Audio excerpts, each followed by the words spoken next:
Muito bem, meus irmãos, quero convidar você a mais uma vez abrir a sua Bíblia na profecia de Oséias, primeiro dos profetas menores, onde nós vamos hoje passar para a segunda mensagem da nova série que começamos na nossa igreja. A série cujo tema de todo o livro de Oséias é o seguinte: o gracioso amor leal de Deus restaura os que lhe pertencem. O gracioso amor leal de Deus restaura os que lhe pertencem. E hoje nós vamos, irmãos, tendo parado na semana passada no primeiro versículo do capítulo 2, hoje nós vamos proceder do capítulo 2, versículo 2 até o 23, o final do capítulo, para onde eu já peço a sua atenção, onde não antes de mais nada, nós vamos já proceder à leitura a uma só voz. Oséias 2, de 2 a 23. E convidar a igreja a nós lermos bem forte, bem disposto, assim como a palavra de Deus merece. Diz assim a palavra do Senhor: repreendam sua mãe, repreendam-na, pois ela não é minha mulher, e eu não sou seu marido. Que ela retire do rosto o sinal de adúltera, e do meio dos seios a infidelidade. Do contrário, eu a deixarei nua como no dia em que nasceu.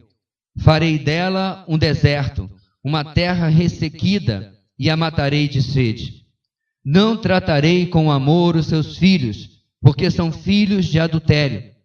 A mãe deles foi infiel, engravidou deles e está coberta de vergonha. Pois ela disse: irei atrás dos meus amantes, que me dão comida, água, lã, linho, azeite e bebida. Por isso bloquearei o seu caminho com espinheiros. Eu a cercarei de tal modo que ela não poderá encontrar o seu caminho. Ela correrá atrás dos seus amantes, mas não os alcançará. Procurará por eles, mas não os encontrará. Então ela dirá: voltarei a estar com o meu marido, como no início, pois eu estava bem melhor do que agora. Ela não reconheceu que fui eu quem lhe deu o trigo, o vinho e o azeite, quem a cobriu de ouro e de prata, que depois usaram para Baal. Por isso levarei o meu trigo quando ele amadurecer, e o meu vinho quando ficar pronto. Arrancarei dela minha lã e meu linho, que serviam para cobrir a sua nudez. Pois agora vou expor a sua lascívia diante dos olhos dos seus amantes. Ninguém a livrará das minhas mãos. Acabarei com a sua alegria, suas festas anuais, suas luas novas, seus dias de sábado e todas as suas festas fixas. Arruinarei suas videiras e suas figueiras, que, segundo ela, foram pagamento recebido dos seus amantes. Farei delas um matagal, e os animais selvagens as devorarão. Eu a castigarei pelos dias em que queimou incenso aos Baalins. Ela se enfeitou com anéis e joias, e foi atrás dos seus amantes, mas de mim ela se esqueceu, declara o Senhor. Portanto, agora vou atraí-la, vou levá-la para o deserto, falar-lhe com carinho. Ali devolverei a ela as suas vinhas, e farei do vale de Acor uma porta de esperança. Ali ela me responderá como nos dias de sua infância, como no dia em que saiu do Egito. Naquele dia, declara o Senhor, você me chamará meu marido, não me chamarás mais meu Senhor. Tirarei dos seus lábios os nomes dos Baalins, seus nomes não serão mais invocados. Naquele dia, em favor deles farei um acordo com os animais do campo, com as aves do céu, com os animais que rastejam pelo chão. Arco, espada e guerra, eu os abolirei da terra, para que todos possam viver em paz. Eu me casarei com você para sempre. Eu me casarei com você com justiça e retidão, com amor e compaixão. Eu me casarei com você com fidelidade, e você reconhecerá o Senhor. Naquele dia eu responderei, declara o Senhor. Responderei aos céus e eles responderão à terra. E a terra responderá ao cereal, ao vinho e ao azeite. E eles responderão a Jezreel. Eu a plantarei para mim mesmo na terra. Tratarei com amor aquela que chamei não amada. Direi àquele chamado não meu povo, você é o meu povo. E ele dirá, tu és o meu Deus. Depois, queridos, do capítulo inicial, onde Deus comissionou seu profeta Oséias com um ministério duríssimo, no qual ele, seu casamento e seus filhos iriam cumprir um papel em um teatro profético vivo, ou como nós chamamos na semana passada, uma profecia dramatizada de forma vivencial. A vida e a família e o casamento do profeta seria um outdoor para pregar à nação a mensagem que Deus tinha contra ela. O relacionamento de Oséias com Gomer foi projetado para refletir a experiência do Senhor Deus em ser rejeitado pelo povo da aliança, Israel. Nós encontramos isso no versículo 2 do capítulo 1. Agora, em 2, de 2 a 23, o Senhor descreveu essa rejeição em detalhes, comparando Israel com uma esposa infiel que perseguiu seus amantes. No processo de confirmação da culpa da nação, o Senhor também anuncia o seu castigo. Este julgamento, no entanto, irmãos, vamos ver, já deixou claro no texto, não seria definitivo, pois Deus pretendia atrair Israel de volta e restaurar a relação pactual de aliança que estava quebrada. Assim, esta sessão, como a anterior, progride do julgamento para a salvação. Semana passada de maneira mais geral e agora de maneira bem mais específica, com detalhes de como seria o julgamento, mas também como seria a salvação, a restauração.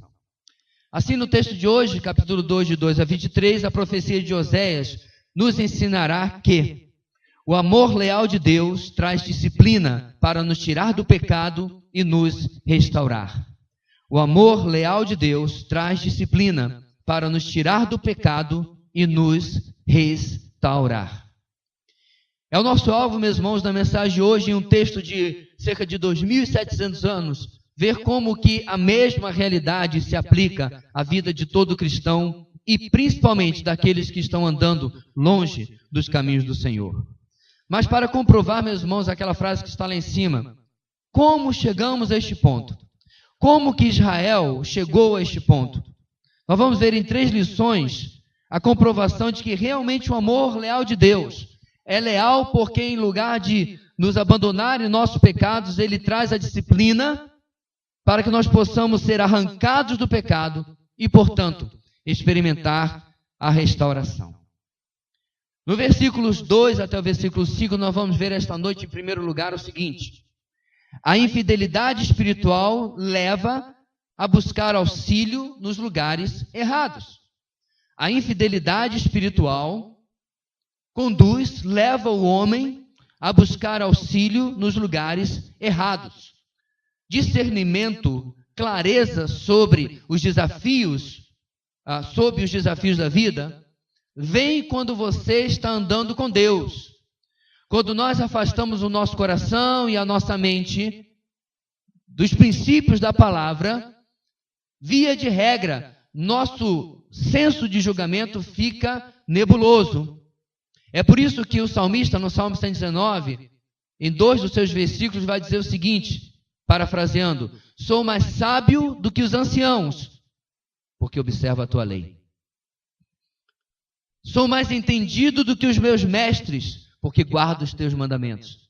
Anciãos, as pessoas idosas, mestres, referências de experiência, de conhecimento, não podem se comparar com um homem que tem o discernimento iluminado, aberto, esclarecido pela obediência à palavra de Deus. Em contraponto, a desobediência vai desviar este homem, esta mulher, para buscar auxílio em lugares errados.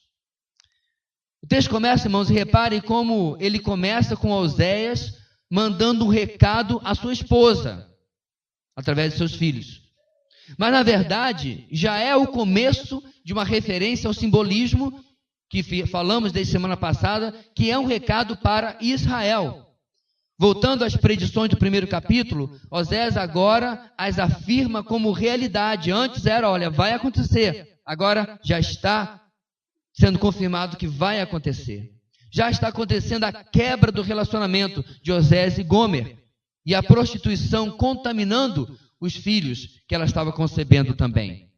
Já no verso 2, Oséias roga, implora de certa forma, que ela e consequentemente Israel largue a sua prostituição.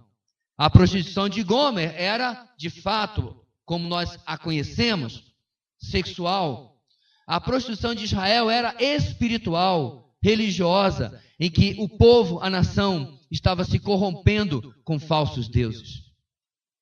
O sinal no rosto, do versículo 2, e no meio dos seios eram as maquiagens, as joias e as roupas insinuantes que identificavam naquela cultura uma prostituta. Não havia mais pudor por parte de Gomer, ela já estava assumindo o papel. Da mesma maneira, não havia mais pudor, não havia mais cerimônia por parte de Israel. Altares de falsos deuses, as festas judaicas sendo corrompidas com as festas pagãs, não havia vergonha sobre o que nem Gomer e nem a nação de Israel estava fazendo. Por isso tudo, a gravidade do primeiro verbo, repreendam sua mãe. A culpa já é clara, a confrontação é inevitável e indispensável. Oséias usa aqui, inclusive, irmãos, um termo, repreender, que é um termo forense, é um termo legal, um termo do direito, como um réu sendo repreendido por um juiz porque já foi condenado, já foi comprovado a sua culpa. O verso 3, com o seu do contrário, como ele começa, é uma prova de que o divórcio, entre aspas, ainda não foi assinado. O Senhor Deus dispensa o seu direito de romper a aliança, porque ainda há possibilidade de volta. Mas se ela não ocorrer, se esse retorno da nação para o seu Deus, isso trará graves consequências, como agora Deus começará, através do seu profeta, a mostrar para o seu povo. Irmãos, o pecado sempre traz consequências.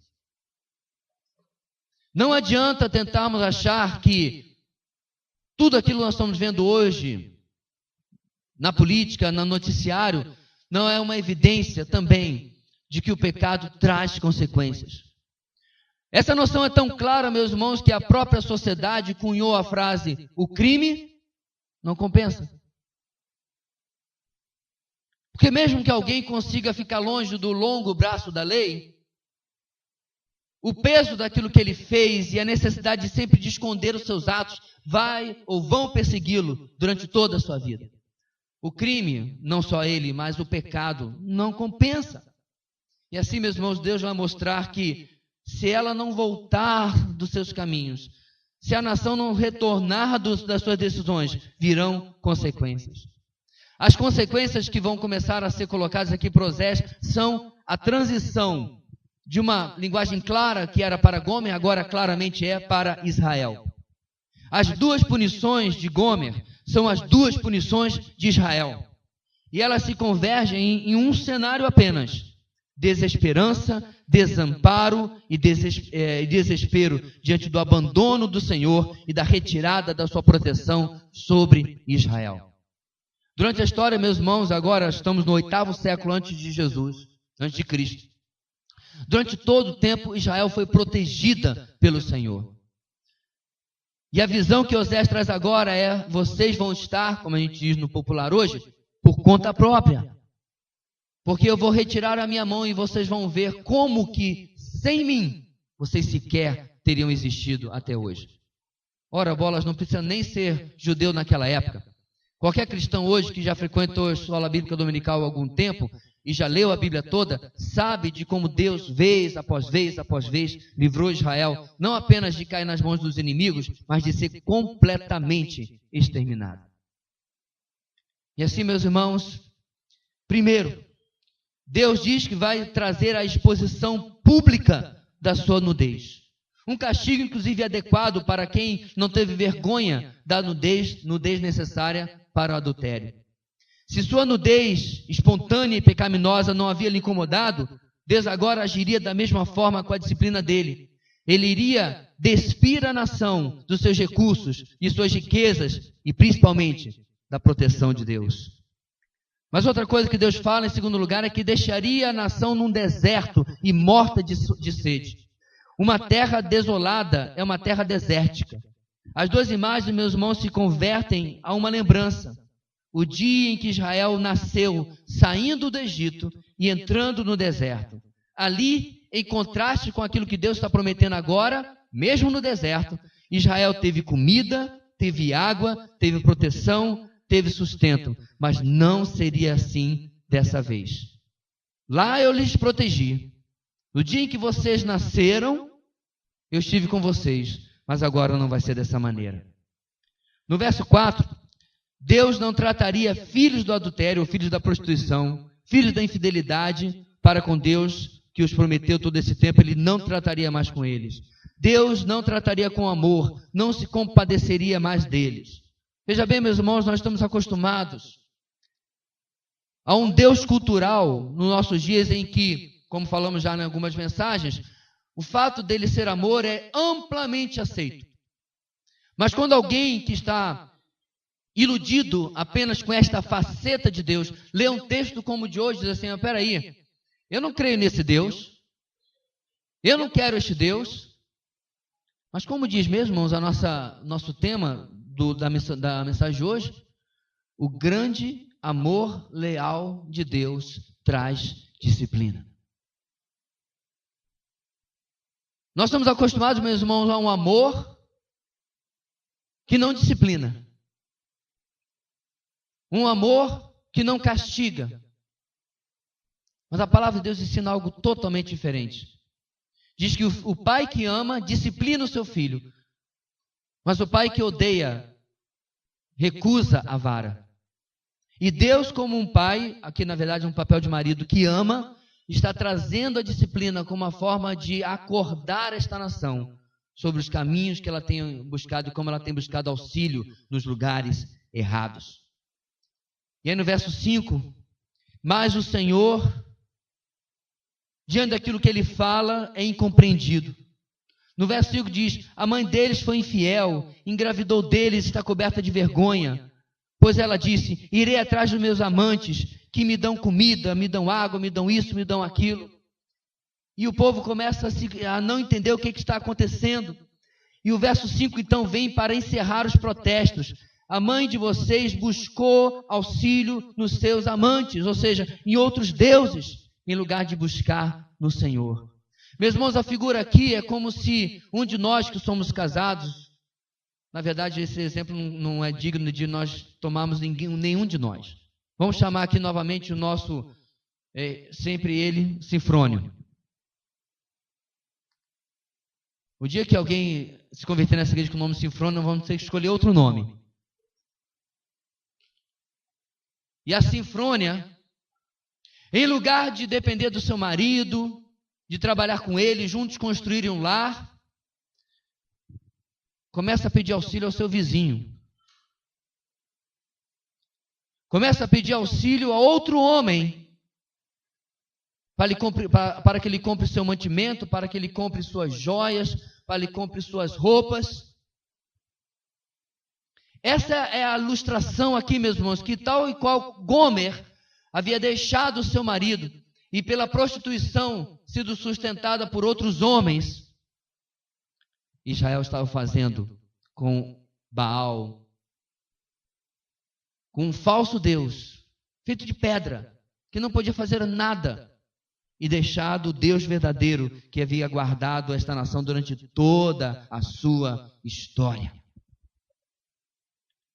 Você como marido, você como esposa, como você se sentiria se tudo aquilo que você precisasse, ou que seu cônjuge precisasse, melhor dizendo, em vez de ser suprido por você, fosse suprido por outro? Se aquilo que você deveria ser suprido em casa, em todas as áreas do que o casamento se aplica a suprir, fosse buscado fora de casa. É assim, meus irmãos, que Deus ilustra para Israel o peso, a ofensa da sua infidelidade. A infidelidade da mãe deles, a infidelidade de Israel, é contada com suas próprias palavras no versículo 5.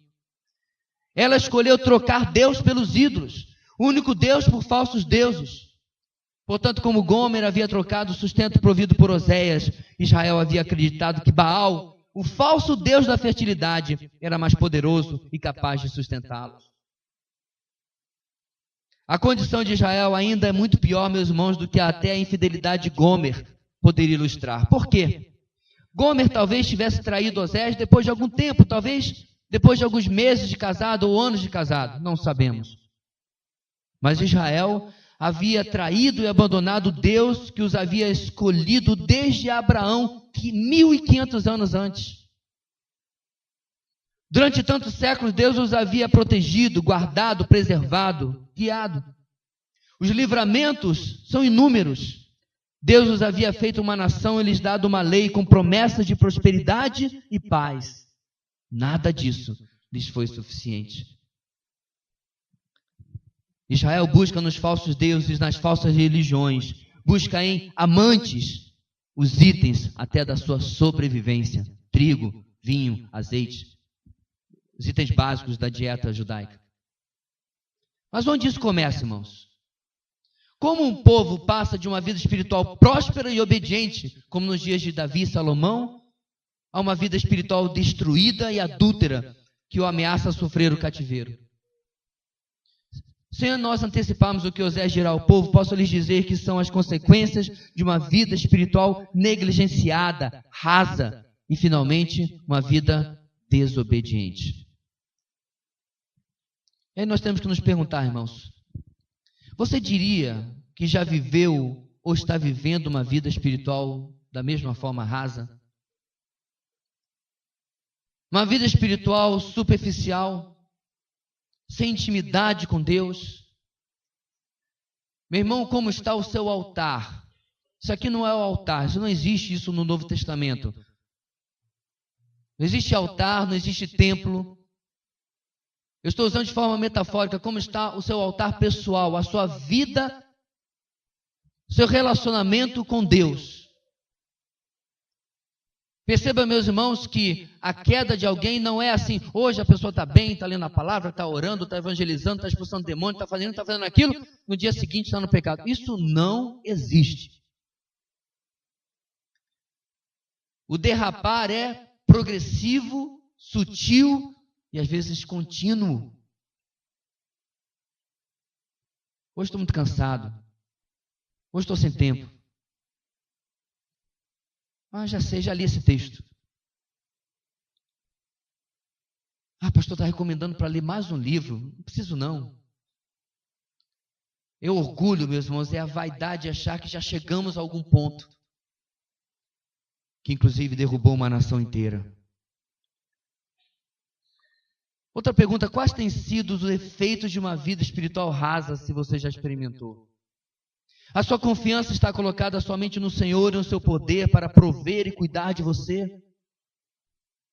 Perceba, meu irmão, que um dos sintomas de uma vida espiritual rasa é como você reage aos desafios, lutas, dificuldades da vida. Você sai correndo atrás dos seus baalins?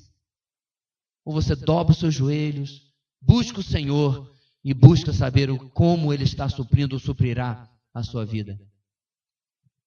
Você tem ido atrás, entre aspas, de amantes, como Israel? Tens buscado satisfazer suas necessidades e desejos em lugares, coisas e pessoas que não são o que Deus tem planejado para você? Perceba, meus irmãos, que a alternativa para uma vida de 100% de dedicação é uma vida que já corre risco. Essa é a alternativa. Pode ser 99, 98, 97, não importa. Porque ou Ele é Senhor de tudo, ou corre o risco sério em nossas vidas de Ele se tornar Senhor de nada. Em segundo lugar, meus irmãos, o texto vai continuar do versículo 6 ao versículo 13, na seção mais dura desta noite. A disciplina espiritual almeja interromper a ilusão do auxílio fora de Deus. Uma nação, pessoas que têm buscado auxílio em lugares errados. E agora Deus vai trazer a disciplina com o objetivo, com o alvo de interromper a ilusão do auxílio fora de Deus. Quando eu falava, meus irmãos, quando eu preparava isso aqui e formulava este título, esse cabeçalho, eu me lembrei de uma conversa que eu tive com um homem há muitos anos atrás, que estava passando por um estado de adultério, que tem tudo a ver com o que nós estamos falando aqui. E eu falava para ele, tentando abrir-lhe os olhos, de como que o adultério é igual a uma ilusão, uma fantasia. Uma fantasia que um homem ou uma mulher criam para fugir da realidade monótona, sem graça, bege, ou até opressora, ruim, pesada do seu casamento. Em lugar de encarar os desafios e, com a ajuda de Deus, mudar a realidade dentro do seu lar, literalmente pagar o preço,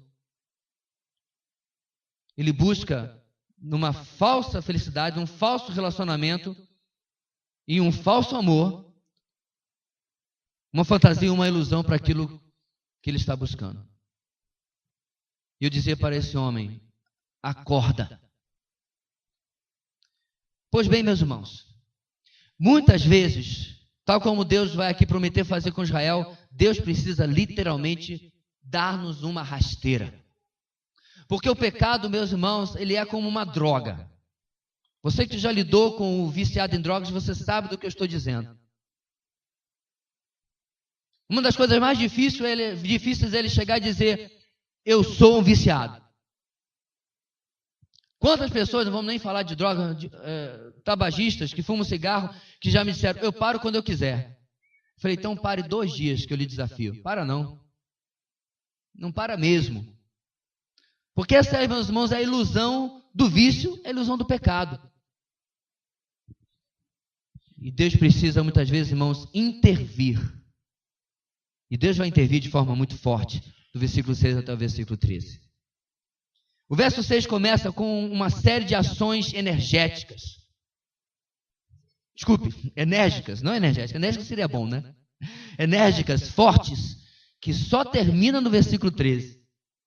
5 verbos com um objetivo: interromper a ilusão que leva Israel a crer que existe auxílio que não seja o nosso todo-poderoso Deus. Quais são essas ações? Primeiro verbo: bloquearei. Deus iria colocar obstáculos ao pecado. Obstáculos entre a nação adúltera e seus amantes. Mais do que isso, Deus iria cercá-la e enclausurá-la, prendê-la, cortando contato com seus amantes, como uma castidade forçada que interrompesse a sua lascívia espiritual.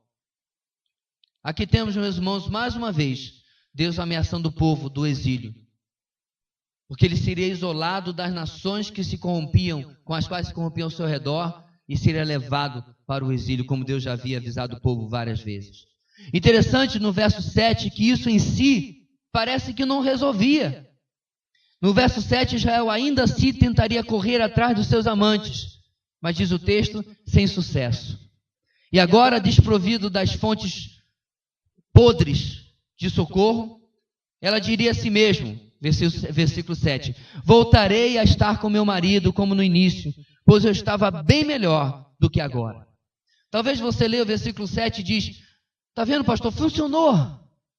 Israel aqui já falou consigo mesma: eu vou voltar para Deus. Mas perceba, meus irmãos, o texto agora vai chamar a nossa atenção sobre uma enorme diferença entre voltar por causa de Deus e voltar por causa daquilo que Ele nos dá. Preste bem atenção, meu irmão. O texto vai confrontar, e a resposta do versículo 7 demonstra isso. Israel estava voltando para Deus porque estava sofrendo de insuficiência. Estava sendo retirado dela a condição de ter as coisas que ela precisava para subsistir. E por isso ela queria voltar para Deus. Não por causa dele, mas por causa daquilo que ele poderia receber das mãos de Deus. Não por causa do abençoador, mas por causa das bênçãos. Sabe, meus irmãos, muitas vezes nós também buscamos a Deus por essa motivação errada. Por aquilo que Ele pode nos dar, ou já nos tem dado, e não por causa dEle mesmo. Deixa eu perguntar uma coisa para você essa noite, antes de nós continuarmos no versículo 8. Se Deus agisse na nossa vida da mesma maneira que agiu na vida de Jó, qual seria a nossa reação?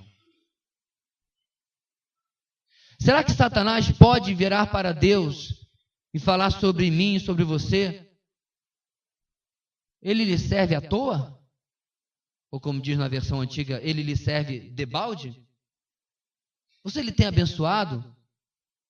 Filhos, família, emprego, saúde. Ele não lembra nem a última vez que ele teve uma gripe. Será que Satanás pode falar a respeito de nós, mesmo que disse a respeito de Jó? Mas mais importante, irmão, será que Deus aceitaria o desafio? Será que Deus olharia para nós, irmãos, porque Ele sabia exatamente quem era Jó, e sabe exatamente quem nós somos, e diria, eu vou pagar a aposta, pode tocar na vida dele.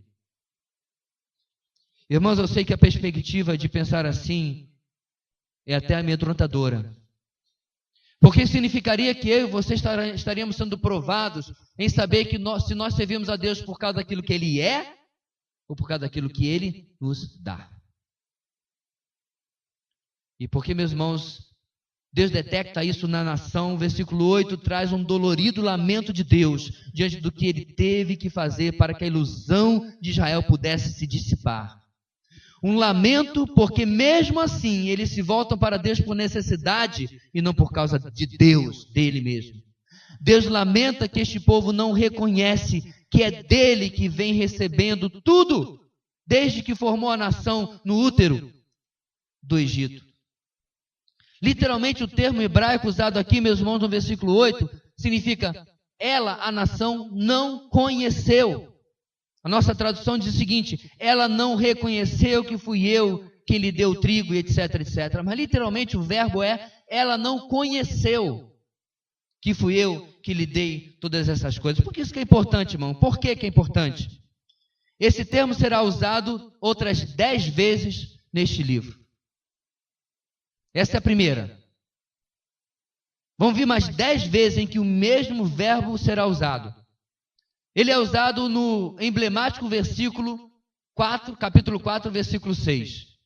Meu povo foi destruído porque falta conhecimento. Esse termo é usado também no dramático versículo de 6, versículo 3. Conheçamos o Senhor, esforcemo-nos por conhecê-lo. Tão certo como nasce o sol, ele aparecerá. Virá para nós como as chuvas de inverno, como as chuvas de primavera que regam a terra. O mesmo termo está no versículo 8. É como se Osés, meus irmãos, estivesse costurando e mandando uma mensagem para o povo. Vocês abandonaram o conhecimento do Senhor. E é isso que tem causado a vocês uma espiritualidade rasa, que não sobrevive diante das dificuldades. E que vai atrás do primeiro assobio, da primeira cantada, do primeiro galanteio dos falsos deuses. Perceba, irmãos, que o lamento de Deus é profundo. Este povo não apenas não sabe de onde vêm as bênçãos, ele é completamente ignorante sobre a pessoa do abençoador. Por isso o verbo é conhecer. Eles não conhecem seu próprio Criador, por isso buscam falsos auxílios. Eles não sabem, não reconhecem que Deus lhes deu o que precisavam para a sua sobrevivência: trigo, azeite, vinho. Mas Deus também lhes deu prata e ouro, itens não essenciais. E o que eles fizeram com isso?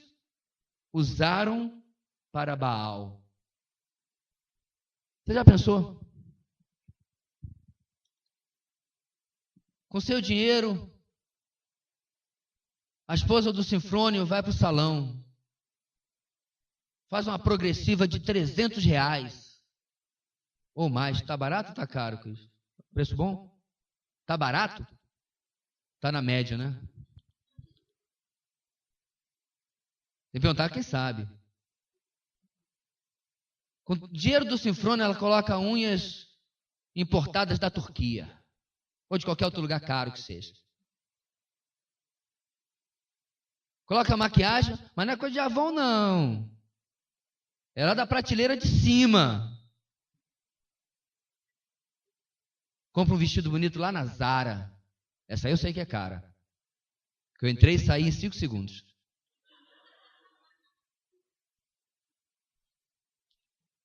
Estava lá em Margarita, não quiser nem olhar para minha cara, todo mulambo. Aí o que ela faz? Ela gasta essa grana toda do Sinfrônio para sair com seu amante. É isso que está dizendo, meus irmãos, no versículo 8. Eu dei o que ela precisava e eu dei o que ela nem precisava, prata e ouro, e ela usou para Baal. Diante de um povo que o busca apenas por motivações de interesse, do versículo 9 até o versículo 13, vem outros 4 verbos com fortes ações de disciplina de Deus.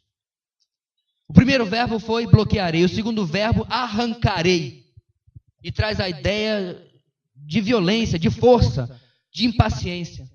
É a vergonha de Israel que seria exposta diante daqueles que eles mesmos confiaram.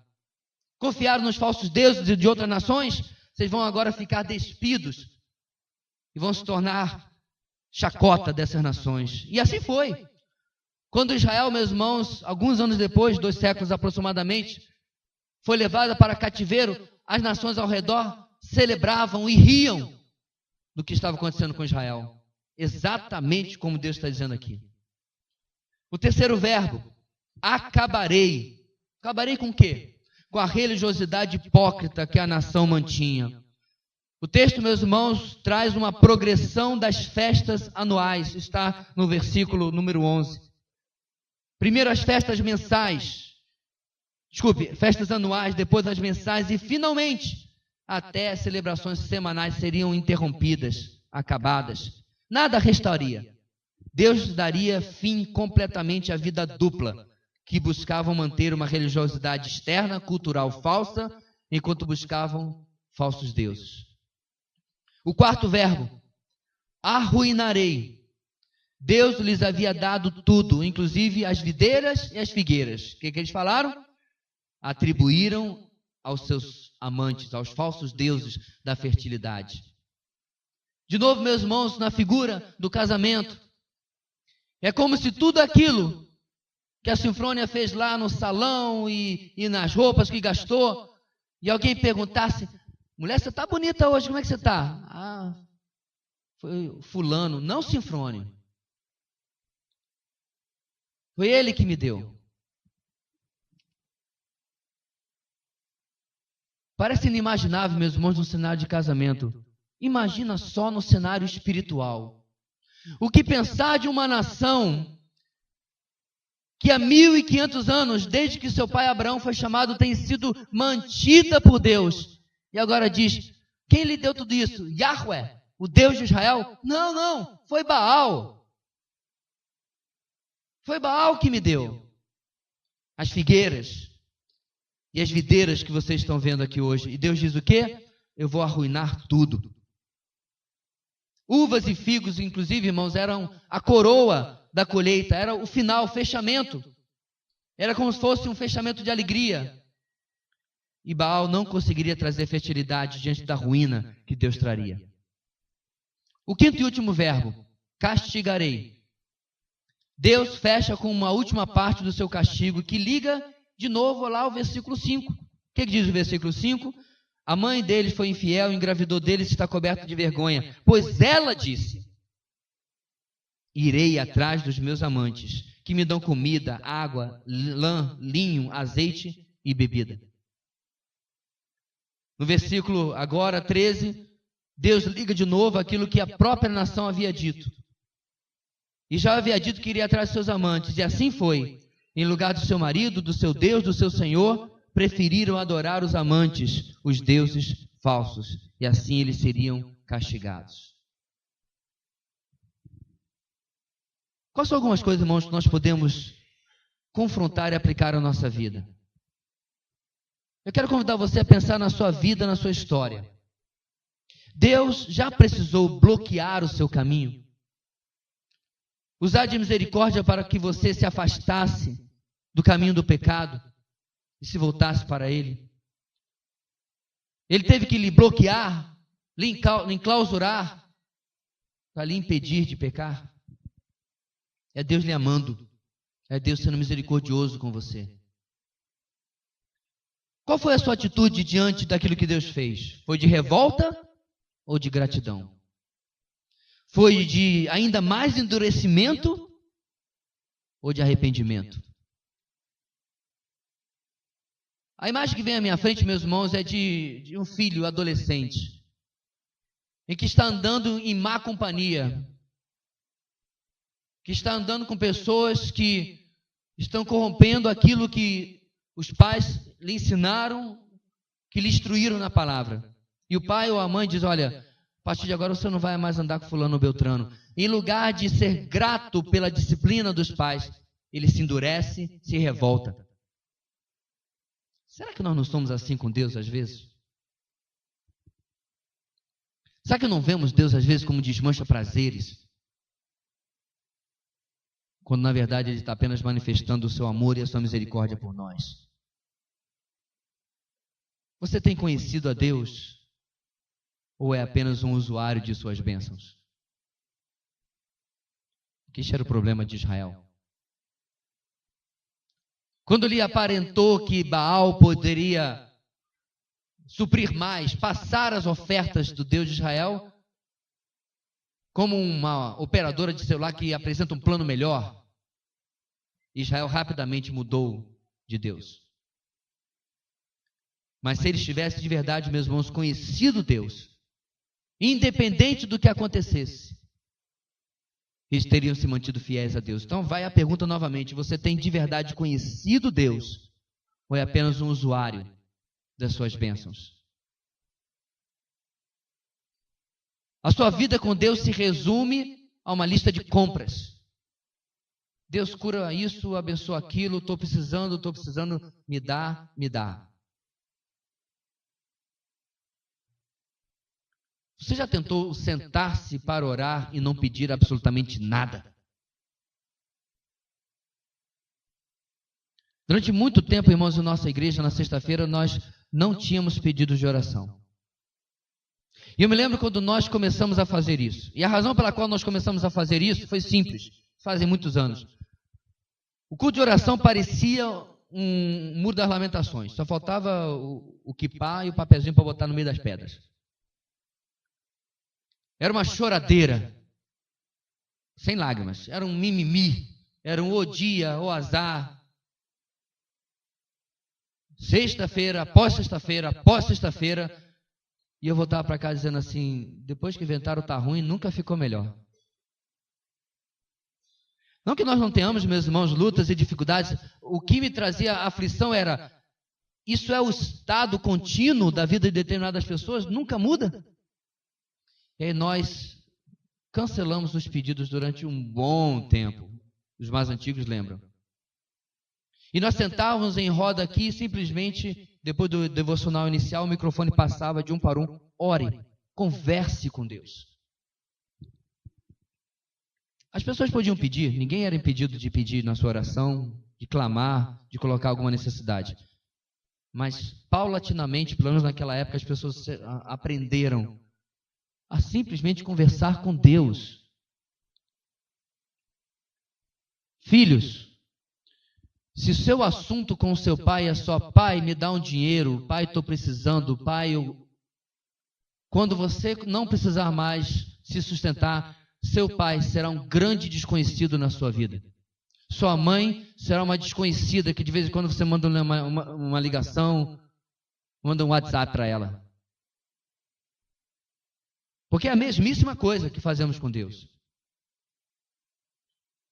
Você vai chegar ao ponto que de repente, se você for próspero, rico, saudável, bonito, garboso, vai orar para quê? Não tem nada para orar.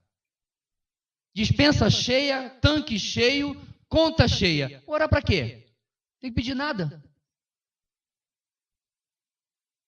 Mas esse é o momento, meus irmãos, quando o tanque não está cheio, a despensa não está cheia, e às vezes a saúde lá não está lá grande coisa assim, e muito menos a conta. De eu dobrar os meus joelhos diante do Deus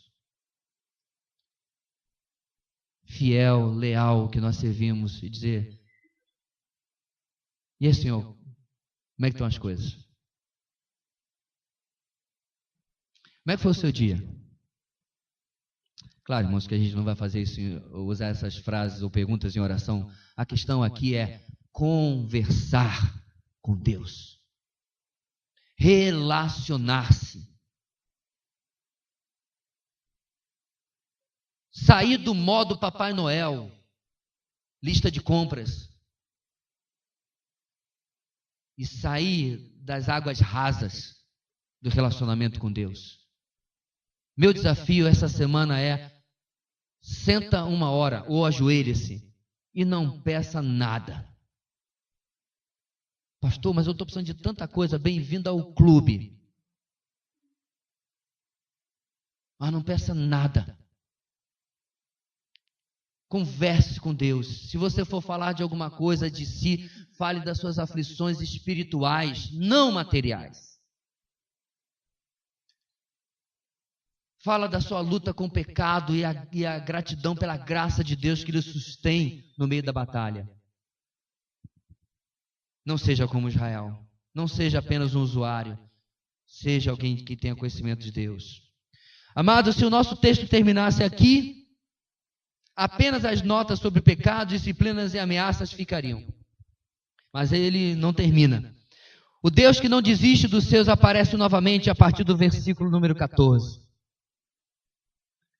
A infidelidade espiritual leva a buscar auxílio nos lugares errados. A disciplina espiritual almeja interromper a ilusão do auxílio fora de Deus. E em terceiro lugar, nesta noite, a restauração devolve as bênçãos planejadas por aquele que é o nosso verdadeiro auxílio. A restauração devolve as bênçãos planejadas por aquele que é o nosso verdadeiro auxílio. Assim como os julgamentos foram expostos em palavras e ações, também a restauração é agora exposta em palavras e depois em ações, no capítulo 3, semana que vem. O verso 14 chega como uma boa surpresa, uma vez que o verso 13 havia terminado com Israel se esquecendo de Deus. É o que diz o texto. Ela se esqueceu de mim, declara o Senhor. Seria normal esperar então, irmãos, que Deus também dissesse que haveria de se esquecer de Israel e de seus filhos. Esqueceu de mim? Vou esquecer de vocês também. Mas o versículo 14 começa com um abençoado e bendito, portanto.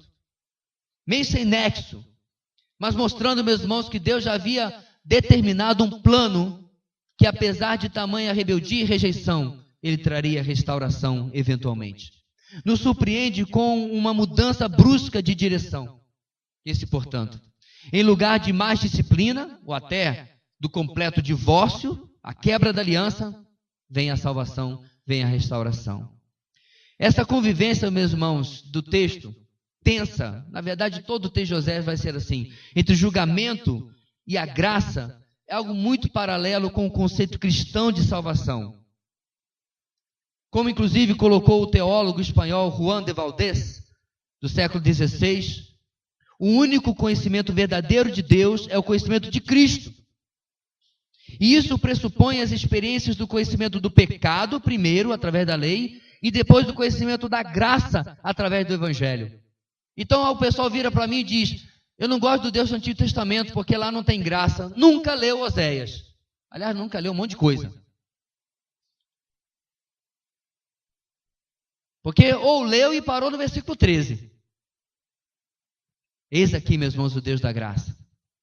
E esse nosso querido irmão do passado diz: o verdadeiro conhecimento de Deus é o conhecimento de Cristo, o conhecimento da graça que suplanta a condenação da lei.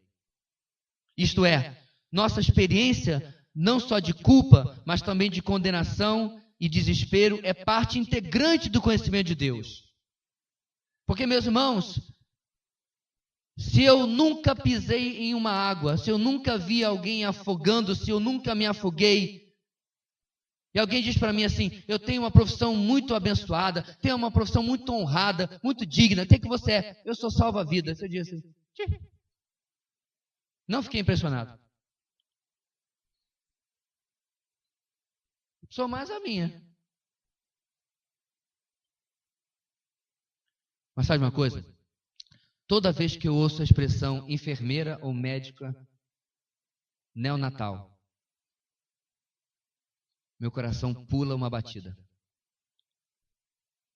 Porque por 2 vezes na minha história, na minha vida, esses profissionais salvaram a vida dos meus filhos. Em especial do meu terceiro, 45 dias no UTI neonatal, em que eu vi a dedicação daquelas mulheres. Uma, inclusive, que já visitou nossa igreja alguns meses atrás, depois de todos esses anos. Você vê o que é, meus irmãos, a necessidade de você incluir no Evangelho a condenação, a noção da nossa culpa, a noção da nossa perda completa sem Deus. Não, pastor, vamos pregar que Jesus ama todo mundo. Jesus ama cada um, cada um. É verdade. Ama, sei lá o que, ama, sei lá como é que é a letra mesmo. Nunca foi muito bom de cântico de criança. Essa é parte da verdade. Mas Deus nos ama, meus irmãos, e ama Israel porque não tinha alternativa, não tinha plano B. Este é o Evangelho. Assim no verso 14, mesmo com a presença da palavra deserto, o verso é cheio de romantismo. Vou atraí-la. Isso fala de sedução, de encantamento. Falar-lhe com carinho, ou falar ao coração, dependendo da versão, traduz doçura, traduz agrado. Só um Deus de amor e misericórdia como o nosso pode falar a infiéis desta maneira. Em Cristo, Deus fez a sua maior declaração de amor. A cruz foi o seu púlpito, onde Ele pregou essa declaração. Onde Ele nos falou com carinho, onde Ele nos falou ao coração, como Israel estava ouvindo Deus lhe falar nesse instante. No verso 15, Ele iria restituir o que Ele mesmo havia tirado. Presta atenção, igreja. Ninguém tira nada de nós. Ninguém pode restituir nada a nós, a não ser o nosso Deus. E dele, nada podemos exigir. Não importa quantas vezes você canta e restitui, não vai mudar nada dessa verdade. É Ele que transforma o vale de Acor, tradução, o vale dos problemas, em uma porta da esperança. É Ele que transforma a nossa vida, retornando ao frescor de antes de nos afastarmos dele. Mais ainda, de quando o encontramos ao sair do mundo, do Egito, é Ele que nos retorna ao primeiro amor. Meus irmãos, quando nós temos nosso relacionamento restituído com Deus, não é o objetivo que nós possamos voltar à bênção antes. Você vê, meus irmãos, como a música que o pessoal canta é egoísta? Restitui o quê? Restitui o meu dinheiro, restitui minha posição, restitui o que eu perdi. Eu canto uma música dessa o dia que ela dizer, Senhor, me restitui o Senhor. Me restitui na minha vida tu mesmo, que eu abandonei, a quem eu dei as costas. Senhor, me devolve para ti mesmo. A expressão no verso 16 é reconhecida com uma expressão escatológica. Que expressão me refiro? O texto diz, naquele dia, vai se repetir no versículo 18, naquele dia, versículo 21, naquele dia. Essa é uma expressão, irmãos, reconhecidamente escatológica, ou seja, dos últimos dias. O verso projeta uma restauração final, inclusive ainda depois dos nossos tempos de hoje, quando o remanescente de Israel será ajuntado e servirá ao Messias que ele tanto rejeitou. Versículo 17, naqueles dias, finalmente, todo o adultério espiritual será exterminado. Versículo 18, naqueles dias, até a fauna e a flora cooperarão. Toda a natureza irá conspirar para ser uma ilustração de paz e restauração. Versículo 18, irmãos, fala do reino milenar em que Cristo reinará sobre a terra. Versículo 19 a 20, em meio a tantas e tantas bênçãos de restauração, Deus volta à metáfora do casamento. Agora, um casamento sem infidelidades, sem deslealdades. Um casamento de justiça, retidão, amor e compaixão. Não é isso que nós sonhamos, irmãos, para os nossos também? É o que Deus queria para o seu casamento com Israel. Nada mais justo, nada mais correto, nada mais para o qual realmente um casamento foi planejado. É o que Deus aspirava. Um casamento de fidelidade, em que o povo de Deus finalmente reconheceria quem era Deus e o conheceria. Eis aqui, inclusive, a segunda vez que o verbo é usado, aquele verbo que eu mencionei no versículo 8. E que veremos tantas vezes mais. O povo de Deus conhecerá Deus e não apenas será um usuário das suas bênçãos. Os 3 últimos versos, irmãos, versículos 21 a 23, Deus faz o caminho inverso dos juízos, dos nomes dos filhos de Gomer, como nós vimos na semana passada. Na semana passada nós aprendemos que Gomer daria à luz a 3 filhos. E que Osés daria a esses filhos, que não eram seus, essa é a minha compreensão do texto, eram filhos da prostituição, o nome de Jezreel, um lugar de matança e de vingança. O nome de Lohuama, que significa não agraciada. E finalmente o nome de Lo-Ami, não povo meu. Agora, meus irmãos, como final da sua palavra de restauração, Deus visita aqueles 3 nomes que com certeza foram ouvidos com dor, com lamento por grande parte da população que ainda tinha alguma consciência do certo e do errado. O que Deus faz agora? Naqueles dias, nos dias de completa restauração, Jezreel, que significa o Senhor planta, fala de Deus plantando Israel para nunca mais ser arrancada. Não mais a nação instável entre a obediência e a desobediência, mas uma nação que nunca mais iria abandonar o Deus verdadeiro, agora, na nova aliança, durante o reino milenar.